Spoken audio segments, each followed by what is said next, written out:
Well, thank you so much for taking the time to tune into the latest Take a Seat interview.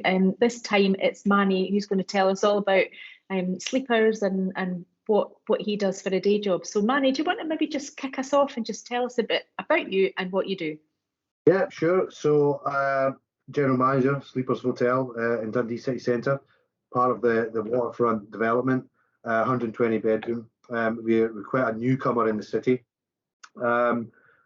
Personally, as a general manager, I have worked for Hilton for 12, 15 years, and my objective was to get back over the border because my job took me around the country. And born and bred in Glasgow, I think coming to Dundee is probably the next best thing for me, as like going home. I'm not that far away. I have to see my mum every Sunday. At least this way, I don't need to see her every day. I can still see her on a Sunday. But yeah, that's it in a nutshell. I mean, I'm now in Dundee for 3.5 years, and you know what? I probably wouldn't change it for anything else. And tell us what you like best about what you do. Is there a story to that? Well, I think I'm a first-time general manager. I've been in operations most of my career, all of my career actually. I think being a general manager, you have the ability to influence things more. You have a lot of influence on how people's development goes, how you help people in the community, how you help the local trader, the local suppliers. You can influence these things as a general manager, and I can make a more positive impact on people's lives.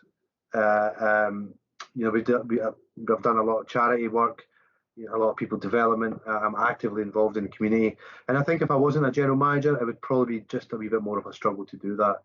So, in summary, the best part about my job is that I can make a difference to the wider community and not just the hotel. Yeah, I love that. So I'm asking people random questions as well as work questions. This next one's definitely a random. What is your favourite time of the year and why? Well, I think in hospitality there's no favourite time of the year, and at the same time, every time is a favourite time.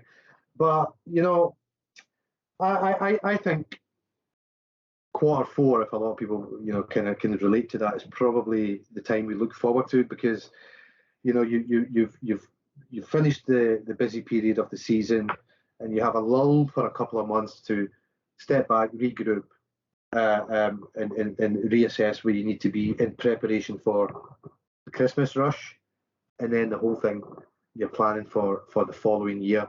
And in our sector, September, October time is where you're really writing the budget for the following year. So having that quiet lull time gives us the opportunity to focus more on where we want to be the following year and plan for it.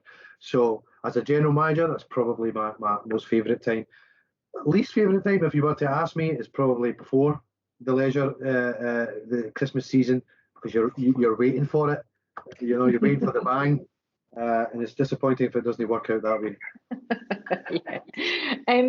So we're recording this, and we're just moved beyond level 0, and in theory a lot less restriction to kind of what's been going on in our pandemic. But I've been asking everybody what they were missing most during lockdown and restrictions. So is there something that you're still missing, or is there something that you were missing that you're just really glad no longer exists? What I was missing during lockdown, being at work, and that's not really a cliche kind of answer. That's just because hospitality. I always like to say that's in your blood, right? So so it shouldn't bother you in any shape or form. We very much focused in hotels, restaurants, bars, for that matter. We miss the people, we miss the interaction. Our whole life is based around interaction in this sector, and I suppose during lockdown I didn't even miss work as much as I missed just being around people. Now the restrictions are lifted, people are back, we're in our element. Of course, we're all commercial people and we want a successful business, but just being around our guests and staff and colleagues and suppliers is a great thing. Yeah. And everybody's business has changed in some way during the pandemic, but what's the standout change that's happened in Sleeperz? Yeah, it's gave us a chance, like many in many sectors, to reassess what we do, and if there's, look at better ways of doing it, more efficient ways, more streamlined ways. I think for Sleeperz, we always had an efficient operating model. What it has done is gave us a chance to look at technology in a different light. So we've taken a lot more like digital check-in and QR, simple things like QR codes for menus. So we've adapted to a lot of technology that was out there that we probably wouldn't have looked at before because we were stuck in our daily lives. And in turn, that's made us more efficient, and it's made our teams more happy. It's made their jobs just a little bit easier. And what about the future? What does the future look like in your business? If you refer to just Sleeperz Hotel in Dundee, I think the future for us has always been great because we are part of the Dundee journey. So when people ask me about our future business, I always talk about the bigger picture of Dundee as a city. As Dundee as a location evolves and gets bigger, better and stronger, naturally we will be riding that wave. We never let go any staff, so to speak, during the pandemic. We retained everybody because we know that once things start picking back up, I think Dundee as a city will be in a much, much better place. And it's already evident with investments coming in, project works restarting and stuff like that. Bearing in mind we're only 3.5 years old, so we are still ramping up. And I think we will achieve what we want to achieve in the next 2 years. Fab. And so I'm also asking everybody what is at the top of their lockdown escape bucket list. Now, okay, we're not in lockdown at the moment, but is there anywhere that you really, really want to get away to, or you want to do that you've not done yet? It's not something I've not done yet. I do it regularly, and that's I love the countryside. And that's all came to a halt for me, not because we're in lockdown, because there's just too many people out there, So I go to the countryside, canoeing or hill walking or camping or whatever for seclusion, because I work with people every day, and when I'm off, I don't want to talk to anybody. But you go to the countryside and there's just so many people. I just want the schools to go back, right? So when the schools go back, countryside becomes a little bit quieter. That's what I'm looking forward to. The seclusion side again, Outer Hebrides and all that stuff. I want an Airbnb at a good price. Yeah, just putting out there. just putting that out there. So yeah, so that I suppose that's it for me on the lockdown side of it. Yeah. And what's the best piece of advice you've ever received and why? Do you know, it's a good question that actually. I suppose the best piece of advice I would probably say is I've been told to slow down. Again, it sounds like a textbook answer. Not slow down because I'm high blood pressure or anything like that. Slow down because I've always had this urge to do everything at the one time, and I've learned that it's sometimes better to do 6 things perfectly than do 10 things not so perfectly. So that's the advice I've been given by my old general manager Robert Ford, and even up to this day. And I hope he does see this video. I come in situations where I ask myself, what would Robert Ford do? And that's how influential he was to my life and in my way of thinking.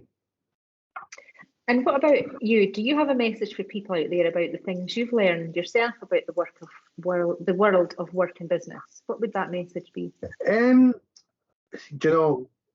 One message, and I say this to my colleagues and teams, it's never as bad as it seems. That's my sensei advice, because we all worry about things, silly things, and 9 times out of 10, when you go to deal with a situation, think to yourself, well, I was worrying over for nothing, really. So, and I still up to this day tell myself that it's never as bad as it seems. And as I said, 9 times out of 10, that's true. That's my advice. Like it, yeah. And how do people get in touch with you if they fancy a chat? I'm more than happy to share my email address. My phone number's on our website as well. And again, Alison, I don't mind if you had to share that out. I'm always open to discussions, always. Or pop in for a coffee. Just let me know. Yep. Perfect. Well, what we'll do in the sort of the description from the YouTube video, we'll make sure your contact details are there. But yeah, if you hadn't said drop in and have a coffee, I was going to say he's always saying drop in and have a coffee. That's the best thing to do. And actually, the view from the restaurant from your place to get a coffee is one of the best people watching views ever, isn't it? So absolutely, it's yeah, you just go into a trance. Just keep buying the coffee. You can sit there all you want. Brilliant.